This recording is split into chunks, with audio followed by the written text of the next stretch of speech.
പോടുന്നു.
முதலாளி உண்டோ? இல்ல.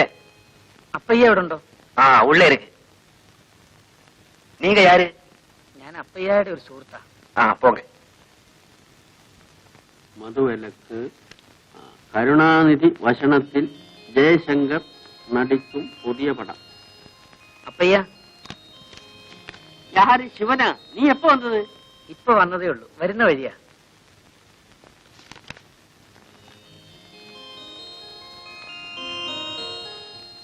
அப்பையா, இது யாரு? எனக்கு தெரிஞ்ச ஒரு பையனம்மா. எதுக்காக இங்க வந்திருக்காரு? ஏதாவது வேலை கிடைக்கிறதுக்காக வந்தோம். செட்டியாருக்கும் தெரிஞ்சவன் தான். அப்பையா, நீங்க இன்னைக்கு ஒர்க் ஷாப்புக்கு போகணும். வண்டி வேணும். தியேட்டர் ரிப்பேர் கொடுத்து 3 நாள் ஆச்சு. அந்த மணி என்ன எப்படி பண்றான்? எனக்கு சாயங்காலம் வெளியே போகணும். வண்டி வேணும்.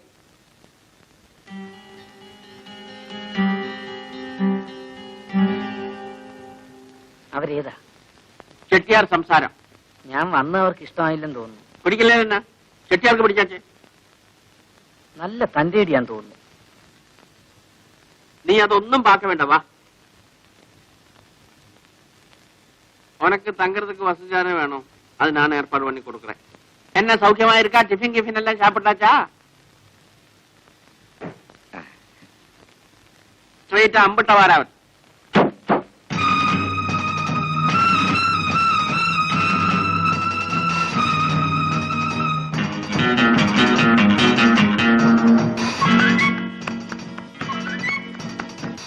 എന്റെ മോൾ എവിടെ സിസ്റ്റർ? മേലെ ഉണ്ട്.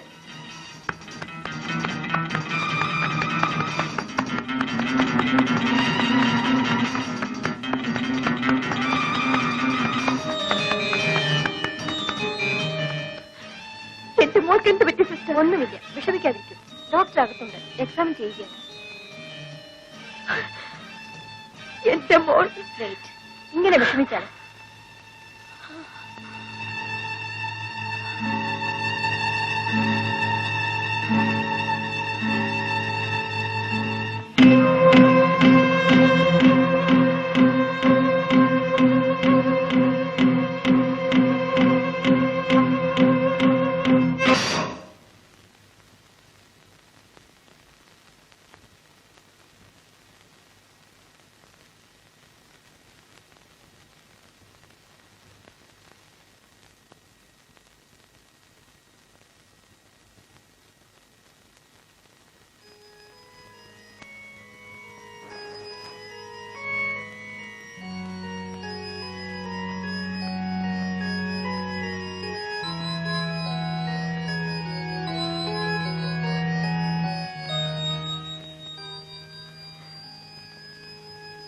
മമ്മിയെ വിട്ടുപോയി ഇല്ലേ?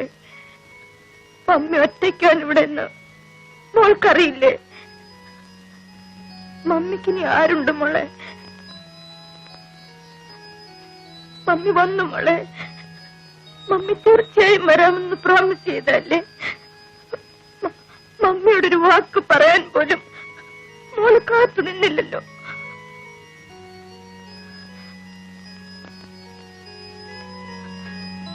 അവൾ പോയി സിസ്റ്റർ,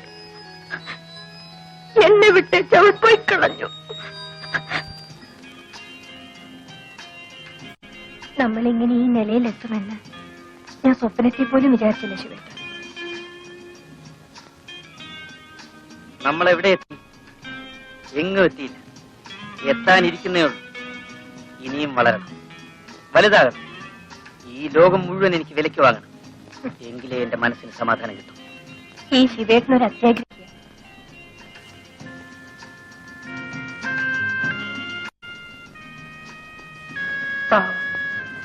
രുക്മിണി ചേച്ചിയുടെ സ്ഥിതി എന്താണാവോ? അതൊന്നും ഓർക്കരുത്. ഓർത്താൽ നമ്മുടെ സ്വസ്ഥത നഷ്ടപ്പെടും. അവൾ എങ്ങനെങ്കിലും ജീവിക്കും. മറ്റുള്ളവർ എങ്ങനെ ജീവിക്കുന്നു എന്നല്ല നമ്മൾ നോക്കേണ്ടത്, നമ്മൾ എങ്ങനെ ജീവിക്കും എന്നാണ്. ശിവേട്ടൻ ഇത്ര സ്വാർത്ഥനാണോ? സ്വാർത്ഥനാകാത്ത ഒരുത്തന് ഈ ഭൂമി ജീവിക്കാനൊക്കില്ല.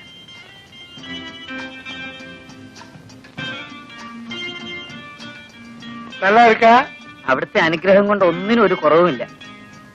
மேல போலாமா?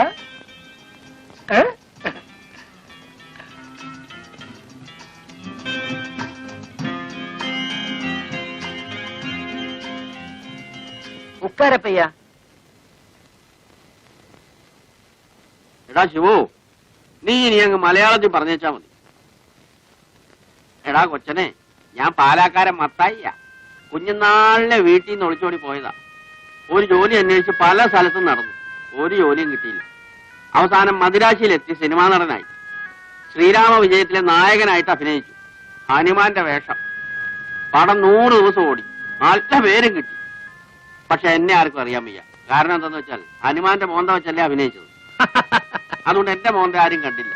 പിന്നെ ഞാൻ ചാൻസ് ചോദിച്ചിട്ട് നടക്കാനും പോയില്ല. പക്ഷെ ഒന്നുണ്ടായിരുന്നു, കൊറേ കാലം നാട്ടുകാരെന്നെ ഹനുമാൻ മത്തായി ഹനുമാൻ മത്തായി എന്ന് വിളിച്ചോണ്ടിരുന്നു. അതിനുശേഷമാ ഞാൻ ചെട്ടിയാരുടെ കൂടെ കൂടിയതും അപ്പയ്യ ആയതും. ഇപ്പൊ നല്ല മുട്ടൻ സൗകര്യമാ. എന്നതിന്റെ കുറവാ. 2 ടാക്സി ഓടുന്നുണ്ട്.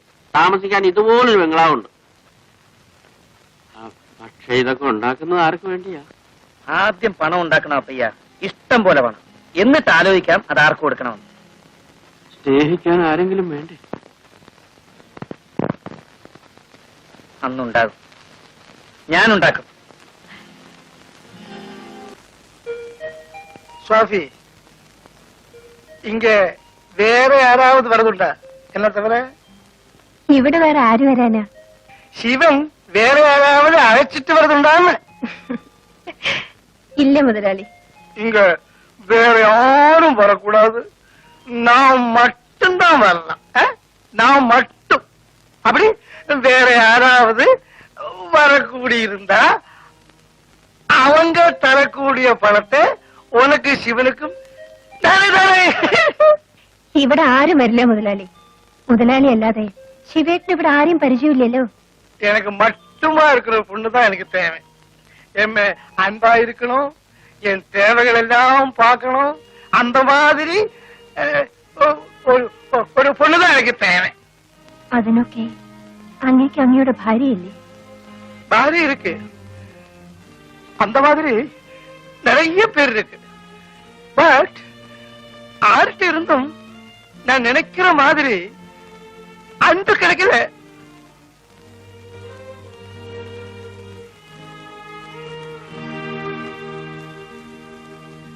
நான் பணம் நிறைய சம்பாதிச்சாச்சு. ஆனா பணம் கொடுத்து அன்பு விலைக்கு வாங்க முடியாதுன்னு எனக்கு இப்பதான் புரிஞ்சது. அது புரியறதுக்கு இவ்வளவு நாளாச்சு. Too late. உனக்கு என்ன சிநேகிக்க முடியுமா? முடியுமா?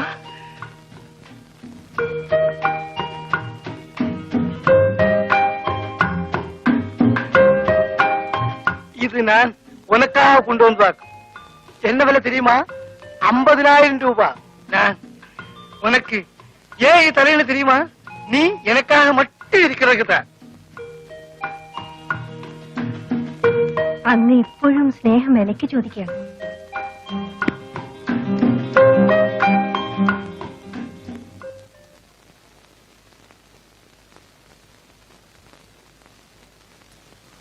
എടാ ശിവ, അവൻ ഈ ചെട്ടിയാലി പോയിട്ട് കാണുന്നില്ലടാ. അവിടേക്കാൻ പോയി പോത്തുപോലെ കിടന്ന് ഉറങ്ങുകയായിരിക്കും. എനിക്ക് അത്യാവശ്യമായിട്ടൊന്ന് പുറത്തേക്ക് പോകേണ്ട കാര്യം ഉണ്ടായിരുന്നല്ലോ. ചേട്ടന് എവിടാ പോകണ്ടേ? വേണമെങ്കിൽ നമുക്കൊന്ന് കറങ്ങിച്ചു വരാം. അയാളെ വ്യായാമം ചെയ്യിക്കാൻ ഒരാൾ വരാമെന്ന് പറഞ്ഞിരുന്നു. അവനെ പോയി ഒന്ന് കണ്ടുപിടിക്കണം. ചെട്ടിയാരെ വ്യായാമം ചെയ്യിക്കാനോ? പാവം, കുറച്ചാളോട് ജീവിക്കട്ടെ ചേട്ടാ. അയ്യോ, അതൊരു വെടക്ക് തടിയാ. മുഴുവൻ കൊഴുപ്പും കൊളസ്ട്രോളുവാ. ഇങ്ങനെ ചേർത്ത് വീർത്ത് മിനുങ്ങിയിരിക്കുന്നതേ ഉള്ളൂ. ഡാക്ടർ അദ്ദേഹം പറഞ്ഞിരിക്കുന്നത് അതിരാവിലെ എണീച്ച് അരഘാതം നടക്കണമെന്നാ. പക്ഷെ ഇയാൾ എണീച്ച് വരുമ്പോ പൃഷ്ഠത്തിൽ വേല് വരും. മണി 11 ചേട്ടനെ കണ്ട അന്നു മുതലാണ് എന്റെ ജീവിതത്തിന് ഒരു ലക്ഷ്യം ഉണ്ടായത്. ചേട്ടാ, ചേട്ടനെ ചെട്ടിയാരെ വ്യായാമം ചെയ്യിച്ചാ പോരെ? ഞാൻ വരാം. നിനക്ക് വ്യായാമം ചെയ്യിക്കാനും അറിയാമോ? എനിക്കറിയാൻ വയ്യാത്ത വല്ല തൊഴിലുണ്ടോ ചേട്ടാ? ഞാൻ എന്തും ചെയ്യും. എന്നാ പിന്നെ നീ തന്നെ മതി. ഞാൻ പിന്നെ വേറെ ആളെ അന്വേഷിച്ച് പോകുന്നതിനാ. നല്ല കാര്യം. എന്തോ നിന്നെ കണ്ടപ്പോ എനിക്കൊരടുപ്പം തോന്നി. കഴിഞ്ഞ ജന്മത്തിൽ നീ എന്റെ ആരെങ്കിലും ആയിരുന്നിരിക്കും. നീ വലിയ ആളാകുമടാ. പക്ഷെ ഒരു കാര്യം, അന്ന് നീ എന്നെ മറന്നു കളയരുത്. ഞാനൊന്നും മറക്കില്ല ചേട്ടാ. മറക്കാൻ കഴിയാത്തതാണ് എന്റെ ഏറ്റവും വലിയ ശക്തി. ஆஹா, நீங்க எங்கேயும் போகலையா? അയ്യാ, വ്യായാമം കത്തിക്കൊടുക്കുന്നതിന് വേറെ ആളെ തേട വേണ്ട. എല്ലാം നമ്മ ശിവനുക്ക് തരും. வியாயாமம் கத்து கொடுக்கறதுக்கு தெரியுமா? വ്യായാമം അറിയാം. കത്തി കൊണ്ട് ആ, കത്തി കൊടുക്കുന്ന പഠിപ്പിച്ചു കൊടുക്കരുത്, ചൊല്ലി കൊടുക്കരുത്. தெரியுமா? ആ അതറിയാം. அப்படின்னா நாளை காலையில என் பெங்களாவில வா. ആ வரட்டுமா? ശരി മുതലാളി. வா போலாம்.